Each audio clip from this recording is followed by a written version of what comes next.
बिस्मिल्लाहिर्रहमानिर्रहीम अस्सलाम वालेकुम। इरम शहज़ादी व्लॉग्स में आपको खुशामदीद कहती हूँ। उम्मीद करती हूँ कि सब अल्लाह के फजल करम से ठीक ठाक होंगे। जी तो मेरी बेटी माशाल्लाह ज़रताज गुल जो है वो हो गई है 6.5 माह की। तो जैसे कि सब माँ जानती है कि 6 माह की उम्र में बच्चे को आमतौर पर ठोस ग़िज़ा स्टार्ट करवा दी जाती है। तो आज मैं उसके लिए सब्ज़ियों की प्यूरी बनाने लगी हूँ। तो इसके लिए मैंने गाजर मटर और आलू छोटे छोटे काट के वाश करके मैश कर लिए और उनको उबलने के लिए रख दिया। और ये ज़रताज गुल खेल रही है, इसकी हमने टिंडी करवा दी है। तो इसके जब से वो 7वें दिन के बाद बाल उतरवाते हैं, उसके बाद नहीं उतरवाए थे, तो हम अब इसके ना उतरवा दिए हैं। तो ये इसकी जो प्यूरी है सब्ज़ियों की वो रेडी हो गई है। देखते हैं कि ये क्या इसका रिस्पॉन्स देती है, खाती है कि नहीं खाती। मैंने फ़र्स्ट टाइम ही ट्राई कर रही हूँ। ये मोहम्मद ईसा को वैसे मैंने डाल के दे दी है, अभी तो नखरे कर रहा है, ये नहीं इतने शौक़ से खाता। तो देखते हैं। वाह माशाल्लाह, ये तो इसने बड़े शौक़ से आगे से मुंह खोला है और बड़े शौक़ से इसने खा भी ली थी माशाल्लाह। तो अभी चम्मच के साथ खाने का इसको नहीं पता, तो फिर इसके बाद ना मैंने हाथ से ट्राई की कि खिला के देखती हूँ। तो वो माशाल्लाह ऐसे ही इसने खाई कि जैसे शुरू से ये पैदा होते से ही ये खा रही है। और इतनी माशाल्लाह इसको बहुत अच्छे तरीके से हज़म भी हो गई थी। तो ये बहुत अच्छी चीज़ है फ्रूट्स और ये ना सब्ज़ियाँ जो बच्चों के लिए जब नई नई ठोस ग़िज़ा स्टार्ट करवाई जाती है तो बच्चों के लिए बहुत अच्छी होती है। और इनमें बहुत सारे विटामिन्स और भी बहुत सी ग़िज़ाइयत होती है। तो सारी माँओं से गुजारिश है कि वो अपने बच्चों की खुराक का बहुत अच्छी तरह से ख्याल रखा करें। तो आज मैंने दिखाने हैं आपको गुल आयशा के जो मैंने काफ़ी सारे ना सूट सिलाई किए हैं, जो कट पीस बच जाते हैं, जो हम कपड़े सिलाई करते हैं। तो उसमें से जो कपड़े बच जाते हैं ना, उनको जोड़ के मुख्तलिफ जॉइंट्स लगा के और लेसें वगैरह लगा के किस तरह से हम अच्छे से कपड़े छोटे बच्चों के पूरे कर सकते हैं। तो ये आप देख सकते हैं।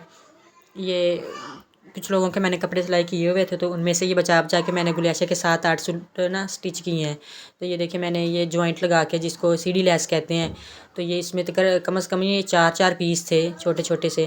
तो ये इसकी मैंने लेंथ ज़्यादा करने के लिए भी इसमें ये सीढ़ी लेस लगाई है, और इसकी चौड़ाई बनाने के लिए भी मैंने सारी सीढ़ी लेस लगा लगा के ना इसको डिज़ाइनिंग दी है। और ये पजामे की भी थोड़ी सी लेंथ कम थी, तो मैंने इसमें भी ये डिज़ाइन बना लिया कमीज़ के साथ का नीचे लगा के, और साइडों पर भी मैंने सीढ़ी लेस लगा ली।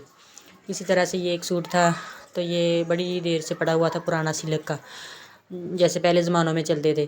तो फिर मैंने कहा कि ये ऐसे ही पड़ा हुआ है, मैं क्यों ना गुल आयशा का ये बना लूँ। आप जानते हैं कि अब ये सिल्क वगैरह का दोबारा से काफ़ी ज़्यादा रिवाज आ गया है। तो ये मैंने गुल आयशा का ना फिर स्टिच करवाया, और लेस मैंने अपनी शॉप से ही मैच कर ली इसके साथ गोल्डन और रेड कलर की। और ये मैंने अंदरखा स्टाइल में इसके लेस लगा के तो बड़ा प्यारा सा इसका सूट स्टिच कर लिया। मैंने इसके जितने भी सूट स्टिच किए हैं ना, वो मैंने लेंथ में और चौड़ाई में ना ज़्यादा बड़े ही रखे हैं, क्योंकि ये सारे के सारे सर्दियों में पहनने वाले हैं। और सर्दियों का सीज़न जो है ना अब तकरीबन ख़त्म हो गया है।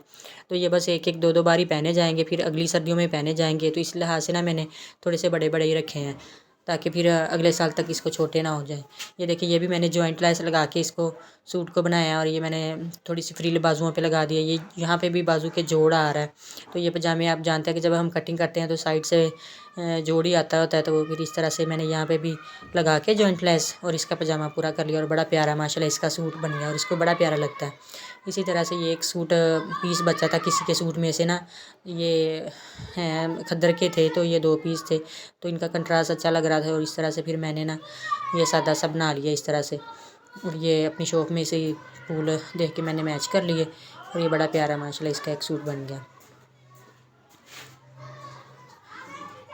जी तो ये एक सूट था, इस पे बहुत ज़्यादा मेरी मेहनत हुई है, क्योंकि ये वाले जो पीस थे ना, ये बहुत छोटे छोटे से पीस थे, बहुत छोटे छोटे थे। लेकिन मैंने यहाँ पे सीढ़ी लेस लगा के और डिज़ाइनिंग कर करके ना ये इसका बिल्कुल पूरा सूट सिलाई कर लिया। ये फ़्रॉक मैंने बना दी।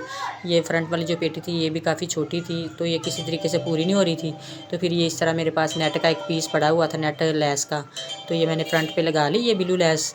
तो इस तरह से इसकी फ्रंट वाली जो पेटी थी ना, इसकी चौड़ाई पूरी होगी। तो ये माशाल्लाह बड़ी प्यारी इसको आ गई। और इस तरह ये बाजू छोटे थे तो मैंने कफ बना के लगा ली, और डिज़ाइन भी बन गया, और बाजुओं की लेंथ भी पूरी होगी। मैं तो ना लोगों के कपड़े और बड़ों के कपड़े सिलाई कर कर के थक गई हूँ। तो जो गुल आयशा के और कपड़े होते हैं ना, वो ज़्यादातर इसकी खाला ही सिलाई करती है। तो इस दफ़ा ना मैंने कहा कि इस दफ़ा मैंने अपनी बेटी के कपड़े खुद ही सिलाई करने हैं। तो ये वाला जो पीस था ना, ये भी मोटा जैसे जीन्स होती है ना, वो वाला कपड़ा है। तो 2-3 साल हो गए इसको पड़े हुए थे, तो ये मैंने सिलाई नहीं किया था। तो अब मैंने फिर कहा कि अब तो मैंने ये कर ही लेना। तो इस तरह से मैंने ये चुंट लगा के और जहाँ जहाँ पे चुंट थी वहाँ पे मैंने इसके बीड्स लगा दिए और ये इतनी प्यारी माशाल्लाह इसको लगी ना पहनी हुई। इसी तरह से ये एक फ़्रॉक है। तो ये मेरा अपना ही सूट था, उसमें से पीस बचे थे, इसमें से काफ़ी बड़े बड़े पीस बच गए थे और ये फिर है ना फ़्रॉक खुली डुली माशाल्लाह इसकी बड़ी प्यारी बन गई। तो ये 4 पीस फ्रंट पे लगे थे, 4 पीस बैक पे लगे थे। ये आपको सिलाइयाँ नज़र आ रही होंगी ना। इसी तरह ये बाजू की लेंथ थोड़ी सी छोटी थी, बल्कि बाजुओं के लिए कपड़ा नहीं बचा था, तो वो शलवार के कपड़े में से बचा था। तो शलवार के कपड़े का मैंने बाजू बना के और आगे बॉर्डर लगा दिया। तो ये बड़ी प्यारी माशाल्लाह पूरी फ़्रॉक बन गई और बाजू भी खुले डुले और लंबे बाजू बन गए। और इसी तरह से ये देखिए शलवार भी माशाल्लाह ना इसकी निकर बड़ी प्यारी खुली बन गई थी जी। तो ये गुले आशा पहन के माशाल्लाह रेडी हो गई। देख सकते हैं आप कितनी प्यारी लग रही है मेरी बेटी। आप बताइएगा कि आपको मेरा व्लॉग और मेरे ये स्टिच किए हुए कपड़े कैसे लगे हैं और चैनल को ज़रूर सब्सक्राइब करिएगा और अच्छे अच्छे कमेंट करके बताइएगा कि गुले आशा कैसी लग रही है और मेरी स्टिचिंग आपको कैसी लगती है। और अपना ख्याल रखिएगा। ओके जी, अल्लाह हाफिज़।